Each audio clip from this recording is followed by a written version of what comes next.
Hello सभी प्यार करने वालों और प्यार की तलाश करने वालों को मेरा नमस्कार। मैं लव गुरु आपका स्वागत करता हूं आपके अपने शो नमक इश्क का, जहां हम बात करेंगे हमारे आज के कॉलर से और जानेंगे उनकी प्रेम व्यथा। चलिए शुरू करते हैं। हेलो। हेलो, लव गुरु जी बात कर रहे हैं? जी हाँ, मैं लव गुरु बात कर रहा हूं। आपकी तारीफ? लव गुरु, मेरा नाम महिमा है। जी महिमा जी, बताइए मैं आपकी क्या हेल्प कर सकता हूँ? सर, मुझे एक लड़के से प्यार है और वो भी मुझे बहुत प्यार करता है। नाइस। तो प्रॉब्लम क्या है? मैं उससे शादी करना चाहती हूँ, लेकिन समझ नहीं आ रहा है कि उससे शादी करूँ कि नहीं। आप उन्हें प्यार करती हैं, वो आपको प्यार करते हैं, तो फिर शादी करने में हर्ज क्या है? वो एक्चुअली मैं उनसे डेटिंग ऐप पर मिली थी, वहीं से हमारी बातचीत शुरू हुई थी। फिर हमने करीब 1 महीने डेटिंग करी और हम रिलेशनशिप में आ गए। परफेक्ट। तो कंफ्यूजन किस बात की है?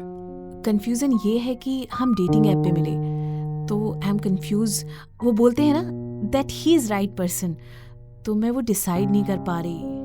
आपका कंफ्यूजन इस बात का नहीं है कि वो राइट पर्सन है कि नहीं, आपको कंफ्यूजन ये है कि वो जेन्युइन है कि नहीं।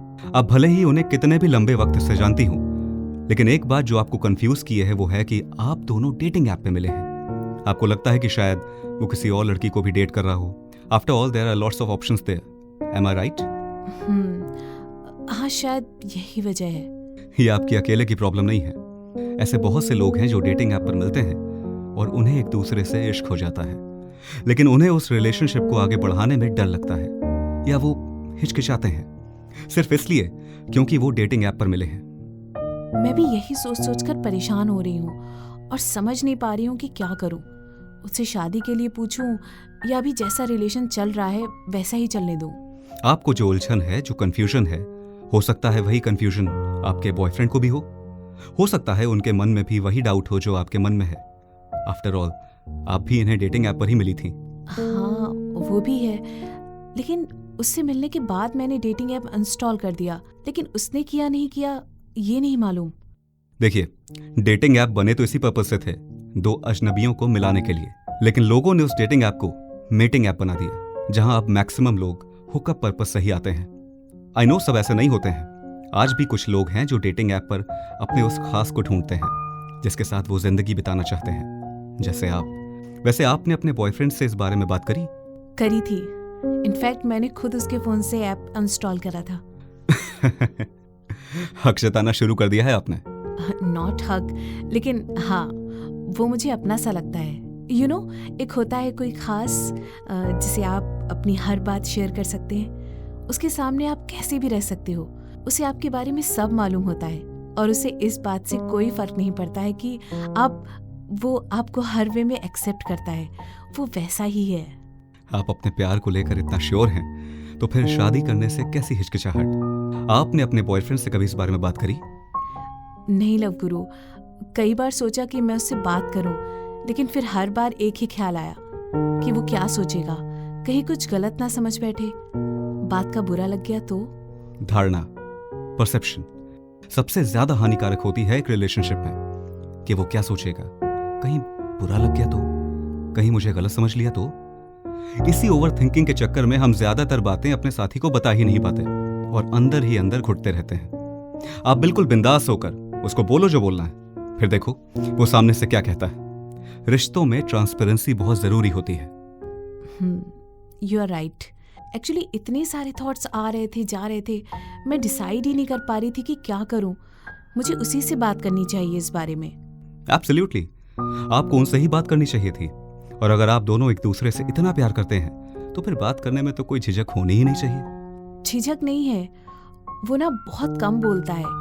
हम डेट पर जाते हैं तो वो या तो मुझे सुन रहा होता है या फिर जो मैं पूछती हूँ उसका जवाब दे रहा होता है। मुझे मालूम है अगर मैं उसको ये बातें बोलूंगी तो बस इतना ही कहेगा, तुम बहुत ज्यादा सोचती हो, और बात यहीं खत्म हो जाएगी।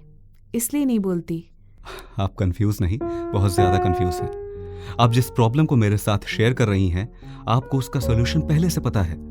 बस ये है कि आप उस सॉल्यूशन के लिए प्लान नहीं कर रही हैं। हाँ ना, मुझे भी ऐसा ही लग रहा है। मुझे मालूम है कि वो मुझसे बहुत प्यार करता है, फिर भी एक डर सा रहता है कि कहीं शादी के लिए मना कर दिया तो। डरने की तो कोई बात ही नहीं है। बस आप उनसे अपने मन की बात कहकर तो देखिए, और बाकी सब उनके जवाब पर छोड़ दीजिए। मना कर दिया फिर? मना कर दिया तो आपको एक क्लैरिटी तो मिल ही जाएगी कि आपको उनके साथ अपने प्यार का और टाइम का इन्वेस्टमेंट करना है या अकाउंट बंद करना है। मैं उसे नहीं छोड़ सकती और ना ही वो मुझे छोड़ सकता है। तो बस फिर तो रिजेक्शन की कोई गुंजाइश होनी ही नहीं चाहिए। अपने इश्क पर भरोसा रखिए और कह डालिए अपने मन की बात। फिर भी अगर...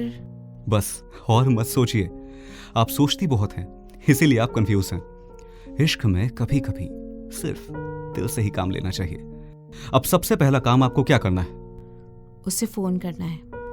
एग्जैक्टली लेकिन फोन पर सिर्फ मिलने बुलाइएगा और बात मिलकर करिएगा। ऐसी बातें फोन पर नहीं होती। Hope you understand. वो समझेगा ना मेरी बात? ये फैसला आप उन पर छोड़ दीजिए। अब और कुछ मत सोचना, फोन कट करिए और सीधा अपने बॉयफ्रेंड को फोन करिए और मिलने बुलाइए। नहीं तो आप इसी कंफ्यूजन के भंवर में फंसी रहेंगी। समझ गई आप? समझ गई। अब आपको और परेशान नहीं करूंगी। Bye bye love guru, and thank you. Welcome. आपसे बात करके बहुत अच्छा लगा। मुझे भी। Bye bye. तो ये थी हमारी आज की कॉलर महिमा, जिन्हें डाउट था। बहुत सारे डाउट थे, लेकिन उनके सारे डाउट्स की वजह सिर्फ एक ही थी, ओवर थिंकिंग। कभी किसी रिश्ते में इतना भी नहीं सोचना चाहिए कि छोटी छोटी बातों से डाउट होने लगे। कोई प्रॉब्लम हो, कोई कंफ्यूजन हो, तुरंत अपने साथी से बात करो। हो सकता है जितना बेहतर आप खुद को नहीं, वो आपको जानता हो और आपको अच्छी राय दे सके। आज के लिए इतना ही। मैं लव गुरु लेता हूं आपसे विदा। फिर मिलूंगा एक नए कॉलर के साथ, आपके अपने शो नमक इश्क का में। इमली, खट्टी मीठी बातें।